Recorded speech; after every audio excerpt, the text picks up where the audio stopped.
ओम श्री साई राम। साई प्रेम वाणी के हमारे आज के प्रसारण में आप सबका हार्दिक स्वागत है। आज हम आप सबके लिए लेकर आए हैं सुमधुर कार्यक्रमों की मनमोहक कड़ी। आज के प्रसारण में आप दिव्य संदेश कार्यक्रम के अंतर्गत भगवान बाबा द्वारा लिखित महाग्रंथ ध्यान वाहिनी का एक भाग एवं आदर्श जीवन आनंद उपवन कार्यक्रम में एक मधुर कथा वृत्तांत सुनेंगे।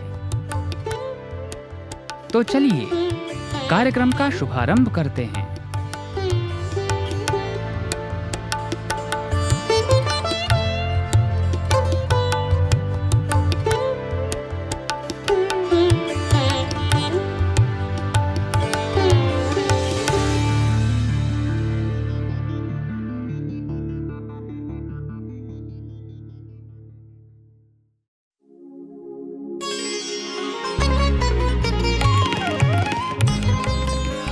अब प्रस्तुत है दिव्य संदेश। इसके अंतर्गत भगवान बाबा द्वारा लिपिबद्ध किए गए महाग्रंथों में से एक ध्यान वाहिनी का एक भाग आज हम प्रस्तुत करने जा रहे हैं। भवसागर तार का दिव्य संदेश, साई संदेश, दिव्य संदेश, साई संदेश।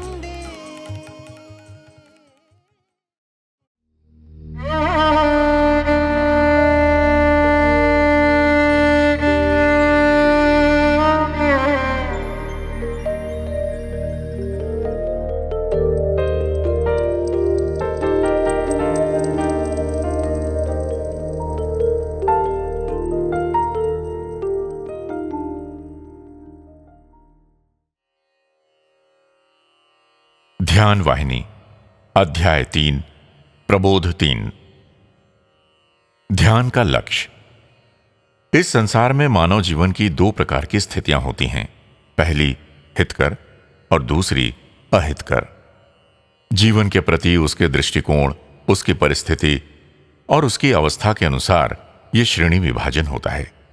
वही वस्तु या पदार्थ एक समय हितकर हो सकती है और दूसरे समय अहितकर होना मानव के हृदयांतर्गत दृष्टिकोण पर निर्भर रहता है। मानव को जिसका दर्शन एक बार हितकर लगता है, वही दूसरी बार अहितकर के रूप में दिखलाई पड़ता है। एक समय में जो अत्यंत प्रीतिदायक होता है, संभवतः वही अन्य समय में अप्रीतिदायक हो जाता है और उसको देखने के लिए इच्छा भी नहीं होती है। इसी प्रकार से सोचने विचारने का कारण केवल एक है, उन विभिन्न समयों में भिन्न भिन्न मानसिक स्थितियों का होना। इसलिए मन को सदैव प्रसन्न एवं प्रीतिदायक हितकर के रूप में ही बनाना चाहिए। यह प्रत्येक व्यक्ति का परमावश्यक कर्तव्य है।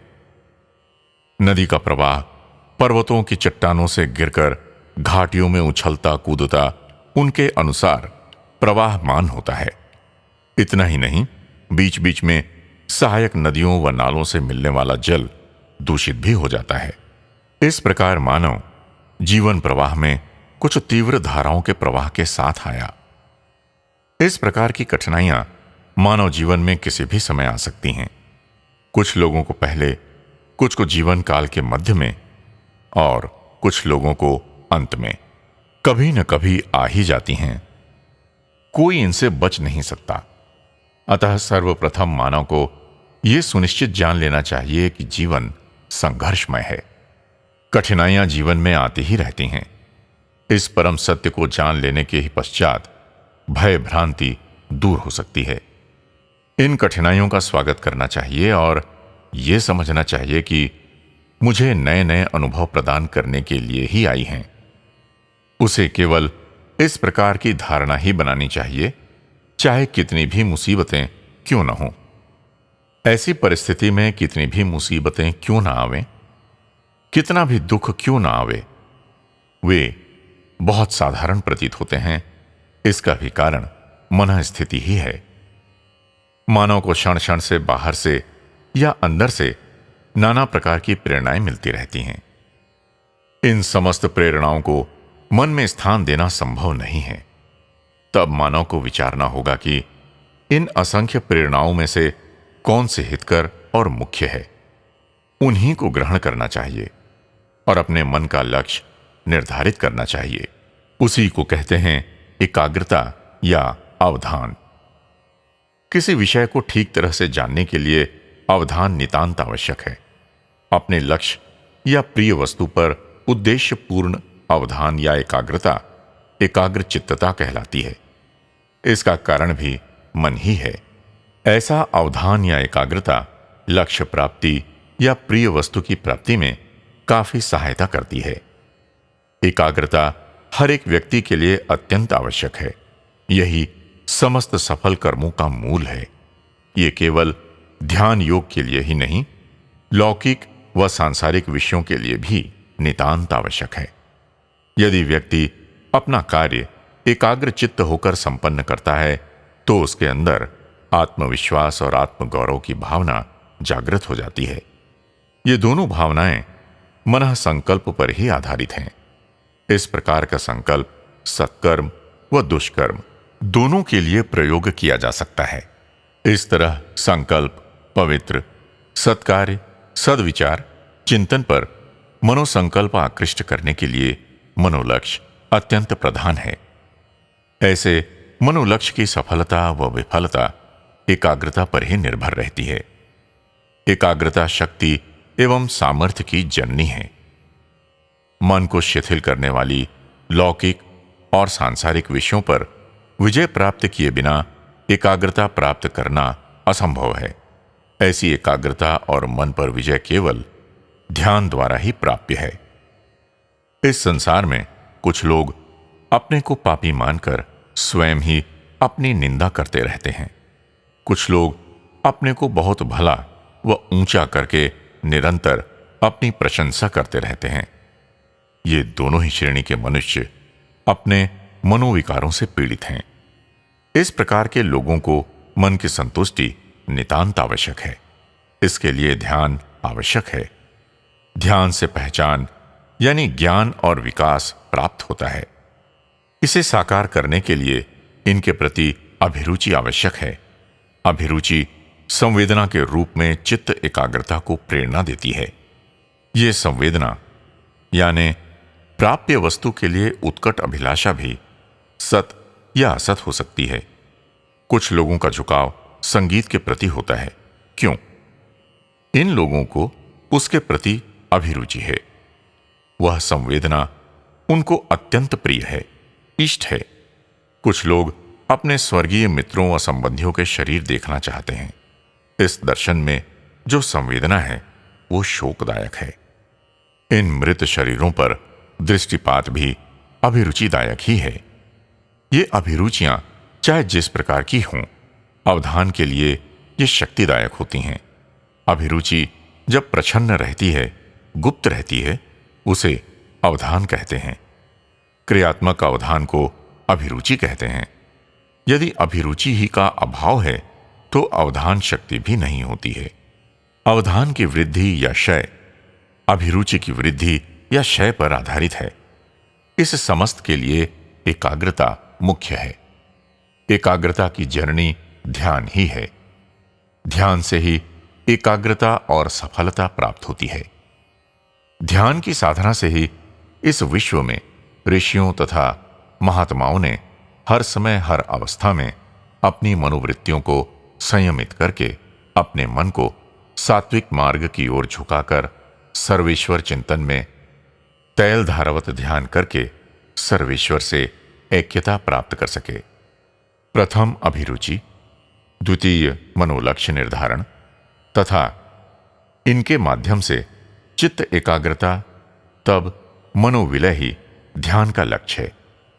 मानव को अपने आनंदमय भविष्य को ध्यान में रखकर सांसारिक सुख और विषय वासनाओं से अलग हो जाना चाहिए।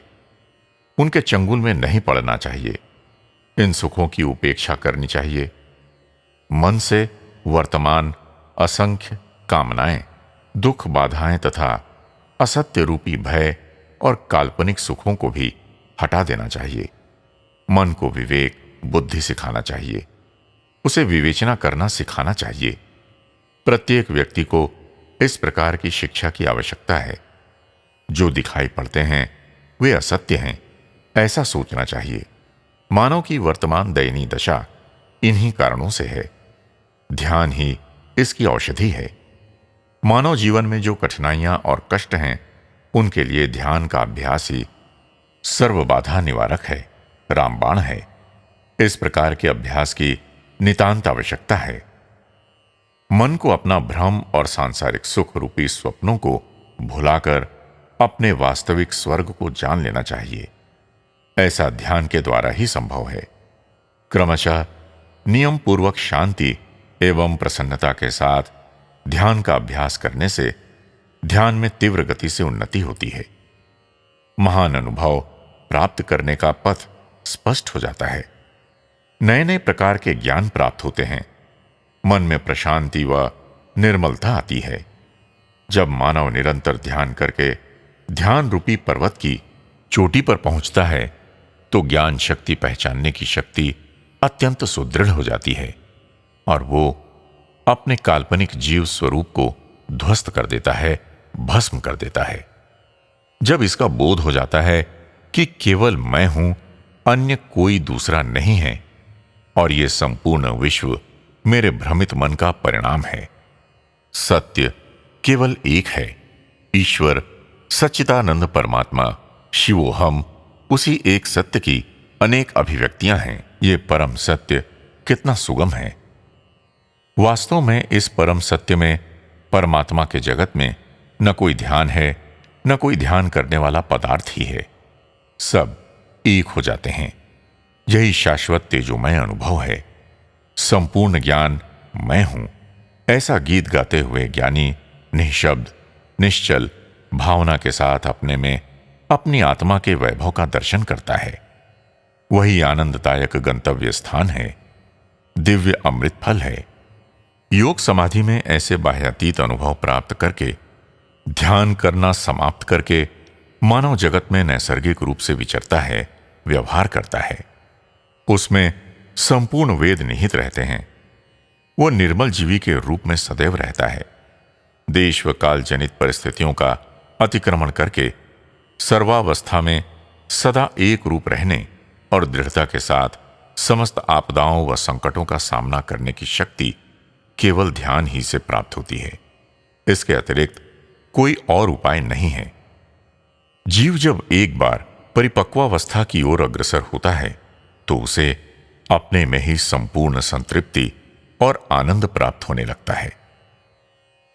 अब तक जीवन में जो नाना प्रकार के कष्टदायक दुराशाएं, दुष्ट कामनाएं, मोह, व्यामोह और पाश्विक प्रवृत्तियां विद्यमान थीं, वो सब दूर हो जाती हैं।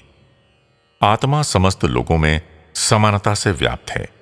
इसलिए आत्मज्ञान की अवस्था में परिमित व्यक्तित्व की भावना, अहम की भावना समाप्त हो जाती है और वो अपने वास्तविक देवपद तथा यथार्थ स्वरूप का अनुभव करने लगता है। ऐसे ही व्यक्ति सच्चे महात्मा हैं, जीवन मुक्त हैं। परिपूर्णता ही आनंद है, आनंद ही शांति है। भगवान का वास्तविक स्वरूप परिपूर्णता, आनंद और शांति है। विवेक मार्ग को कदापि न त्यागने वालों को भगवान का अनुग्रह प्राप्त होता है। वे दिव्य आत्मा प्राप्त करते हैं। इस काल्पनिक जगत के स्वप्नवत भ्रमों के मूल कारण चिरंतन सत्य के अन्वेषण में वे सदैव लगे रहते हैं। स्वेच्छाधारी ज्ञानेंद्रियों को संयम में रखने से व्याधि का कारण ही दूर हो जाता है। मन और उसकी विकृत चेष्टाओं को सदैव ध्यानपूर्वक देखो। मन की असंख्य भावनाओं के प्रवाह को रोको। भावनाओं का दबाव कम करने के लिए भगवत नाम उच्चारण करो, जपो। इससे मन में किसी प्रकार के दुख, कष्ट या व्याधा के लिए स्थान ही नहीं रह जाता। मनोविलय के पश्चात ही ज्ञानोत्पत्ति होती है। इसमें जिसने सफलता प्राप्त कर ली है, वही परिपूर्ण मानव है। पहले साधक को अंतर्मुखत्व प्राप्ति का रहस्य जानना चाहिए। अब तक जीवन में सदैव बहिर्मुखी दृष्टि रखने के ही तुम अभ्यस्त हो। अब तक तुमने अंतर जगत के बारे में बहुत कम ही सुना होगा। दिव्य जीवन केवल अंतर्जीवन ही है। जैसे शिशु प्रथम धीरे धीरे देखता है और फिर उन्हें समझता है और फिर धीरे धीरे घर में इधर उधर चलता है, इसके लिए सहायता प्राप्त करता है। इसी प्रकार पहले नवीन साधक को भी अंतर्मुखी संसार को जानने के लिए सीखना चाहिए। जैसे पालने पर लेटा हुआ स्वस्थ शिशु दीवार पर लगे दीपकों को देखकर आनंद से हाथ पैर इधर उधर फेंकता है, किलकारी मारता है, इसी प्रकार साधक को भी शारीरिक, मानसिक तथा आध्यात्मिक स्वास्थ्य से पूर्ण इस सांसारिक जीवन को बिताते हुए इनसे कोई भी लगाव या मतलब नहीं रखना चाहिए। हर एक चिंतन, हर एक वाक्य, हर एक कार्य तुम्हारा संपूर्ण प्रज्ञा के साथ होना चाहिए। अपनी बुद्धि को इधर उधर भटकने मत दो, उसे अंतर्जगत के रक्षक के रूप में नियुक्त करो। यही दृष्टि है। इस अंतर्दृष्टि के लिए भी ध्यान ही प्रधान है। इस अंतर्जगत में हर साधक आत्मविमर्श व आत्मचिंतन के द्वार से प्रवेश कर सकता है।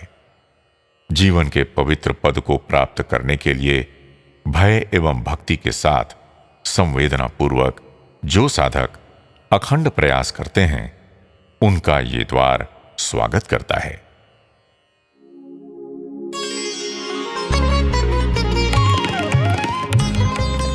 अभी आप सुन रहे थे दिव्य संदेश। आज आपने भगवान बाबा द्वारा लिपिबद्ध किए गए महाग्रंथों में से एक ध्यान वाहिनी का एक भाग सुना। भवसागर तार का दिव्य संदेश, साई संदेश, दिव्य संदेश, साई संदेश।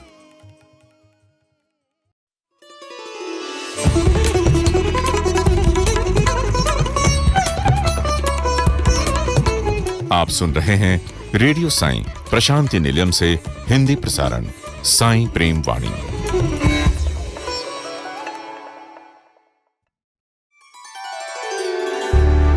अब सुनते हैं आदर्श जीवन आनंद उपवन प्रोग्राम। आज इसके अंतर्गत हम कौन है ये साई विषय पर भगवान बाबा के जन्म जयंती समारोह के उपलक्ष्य पर सन 2021 में प्रस्तुत की गई विशेष वीडियो श्रृंखला का एक भाग प्रस्तुत करेंगे।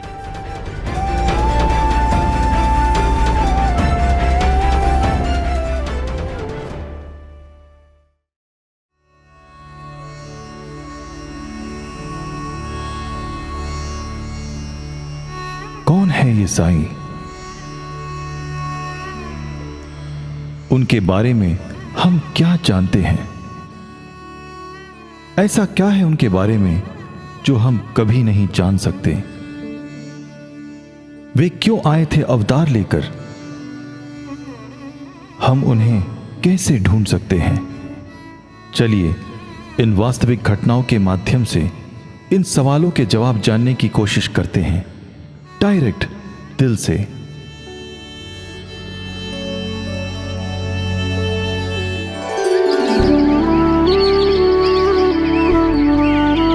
प्रेम स्वरूपुलारा,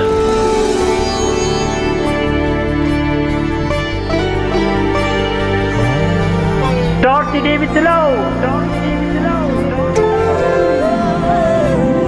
fill the day with the love, spend the day with the love, end the day with the love. This is the way to God. प्रेम स्वरूपुलारा।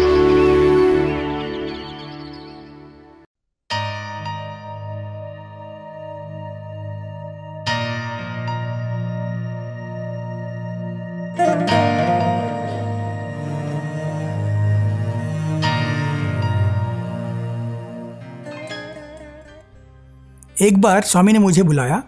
मेरे बगल में एक अनन्य भक्त भी बैठे थे। मैं सीधा जाके स्वामी के समक्ष बैठा। स्वामी को देख के मैं अपने आप को भूल गया। मैं मंत्रमुग्ध हो गया स्वामी को देख के। स्वामी ने मेरे को देख के मुझसे वात्सल्य भाव में पूछा, नीक एमी कोरता चेप्पू, तेलुगु में। इसका मतलब ये है, तुम्हें क्या चाहिए, तुम्हें क्या कमी है, मुझे बताओ। स्वामी ने जब मेरे से बात पूछी, मुझे समझ नहीं आया मैं क्या बोलूं, कि मैं स्वामी को देख के सब भूल गया था। सो मेरे बगल के जो भक्त थे उन्होंने मेरे को बताने की कोशिश की कि हो सकता है मुझे तेलुगु नहीं आती हो, तो उन्होंने मुझे अंग्रेजी में समझाने की कोशिश की। स्वामी आपसे पूछ रहे हैं आपको क्या चाहिए बताओ, आप में क्या कमी है बताओ। स्वामी थोड़ी देर रुके, उसके बाद दूसरी बार स्वामी ने फिर से यही प्रश्न किया, नीकेमी कोरता चेप्पू, तुम में क्या कमी है बताओ। तो फिर से मैं स्वामी की तरफ देखा और मैं कुछ नहीं बोल पाया। फिर से ये हमारे जो भक्त थे उन्होंने मुझसे बताने की कोशिश की कि स्वामी आपसे पूछ रहे हैं आप में आपके लिए क्या चाहिए, आपको क्या चाहिए, कुछ कमी है तो बताओ स्वामी को। स्वामी ये सब सुना स्वामी ने। फिर तीसरी बार स्वामी ने फिर से यही प्रश्न किया। उन्होंने बोला नीकेमी कोरता चेप्पू। फिर मैं कुछ नहीं बोल पाया, स्वामी को जस्ट देखता रहा, स्वामी के उस सुंदर रूप को देखता रहा और अपने आप को भूल गया। फिर स्वामी चौथी बार फिर से स्वामी ने प्रश्न किया, यही सेम प्रश्न बस सेम, कोई डिफरेंस नहीं था उसमें। स्वामी ने पूछा नीकेमी कोरता चेप्पू। जब पूछने का ढंग थोड़ा अलग था, सो उसके बाद स्वामी ने बोला मैं बाद में बात करूंगा, तो मैं बाहर आ गया। उसके बाद मैंने इसके बारे में बहुत सोचा। जब उसके बारे में मैंने सोचा, मुझे ये समझ आया कि जब पहली बार स्वामी ने और दूसरी बार स्वामी ने मेरे से पूछा, वो कभी मुझसे जवाब की एक्सपेक्टेशन में नहीं थे। उन्होंने मुझे कुछ बताने की कोशिश की। पहली बार उन्होंने मुझे बताया कि मैं हूँ तुमको देखने के लिए, तुमको क्या चाहिए बताओ, मैं तुमको दूंगा। बट जब तीसरी बार स्वामी ने मेरे से पूछा, मुझे ये लगा, मुझे अंदर से ये एहसास हुआ, आभास हुआ कि स्वामी मेरे से पूछ रहे हैं तुमको क्या कमी है जब मैं तुम्हारे साथ हूँ, जब मैं यहाँ पे हूँ सब कुछ देखने के लिए, तुम्हारा जो भी तुमको चाहिए मैं यहाँ पे, तुम्हारा सारी कमियाँ मैं पूरी कर रहा हूँ, तुमको क्या चाहिए, उससे ज़्यादा तुमको क्या चाहिए। मुझे ऐसा लगा। जब चौथी बार स्वामी ने यही प्रश्न फिर से किया तो मुझे ऐसा लगा कि स्वामी बोल रहे हैं कि मैं तुम्हारे अंदर ही हूँ, मैं तुम्हारे साथ हूँ, मैं ही सब कुछ करता हूँ इस पूरे ब्रह्मांड में। तुमको क्यों इतना निराश क्यों होते हो, तुम इतने दुखी क्यों हो कि तुम्हें कुछ कमी है। जब मैं सब कुछ देख रहा हूँ तुम्हारे लिए, तुमको ये सोचने की ज़रूरत ही नहीं है कि तुमको कुछ चाहिए, तुमको कुछ कमी है तुम्हारे अंदर। अपना सारा जो भार है मुझ पे डाल दो, जो मैं तुम्हारे अंदर हूँ, और अपना जीवन जियो। तो उससे क्या होगा कि सब कुछ स्वामी को अर्पण करने जैसा हो जाएगा और स्वामी सब कुछ देख लेंगे तुम्हारा। सो ये मुझे लगा जब स्वामी ने ये बात चौथी बार मेरे से पूछी। सो ये जब इस एक्सपीरियंस के बाद मुझे ऐसा लगता है, इस अनुभव के बाद मुझे ऐसा लगता है कि स्वामी जो हमारे समक्ष आए थे और अभी भी हमारे साथ हैं, वो कोई मामूली फिनोमेनन नहीं है। वो अवतार, संपूर्ण परिपूर्ण अवतार जो हम बोलते हैं, वो परिपूर्ण अवतार हैं। और जब स्वामी कुछ हमको बताते हैं, हमको उसे फॉलो करना चाहिए। हम तो फॉलो करेंगे तो स्वामी जो बोलते हैं आई एंड यू आर वन, हम उस स्टेज तक पहुंच जाएंगे।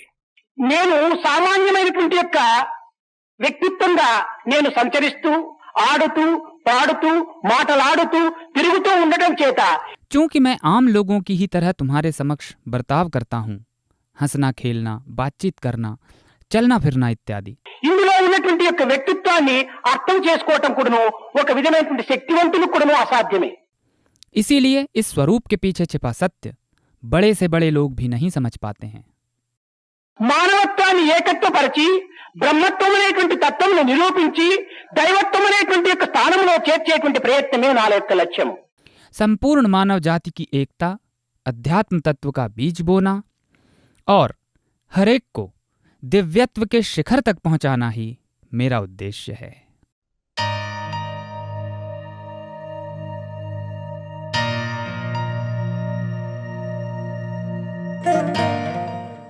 अगर कोई मुझसे पूछे कि भगवान श्री सत्य बाबा कौन है, मुझे वो वेद का मंत्र याद आता है जो स्वामी हमेशा अपने उपन्यास में कहते थे, अंतर्बहिश्च तत्सर्वं व्याप्य नारायण स्थितः। इसका मतलब यह है कि मैं अंदर भी हूँ आपके और इस बाहर ब्रह्मांड में भी मैं ही हूँ। सो मेरे लिए स्वामी क्या मायने रखते हैं, अगर मैं सोचूं इसके बारे में, तो स्वामी हमारे आत्मबंधु हैं, सर्वांतर्यामी हैं, और इस पूरे ब्रह्मांड के, इस पूरे लोकों के, इस पूरे सृष्टि के स्वामी भी हैं।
आदर्श जीवन आनंद उपवन प्रोग्राम के तहत अभी आप सुन रहे थे कौन है ये साई विषय पर भगवान बाबा के जन्म जयंती समारोह के उपलक्ष्य पर सन 2021 में प्रस्तुत की गई विशेष वीडियो श्रृंखला का एक भाग।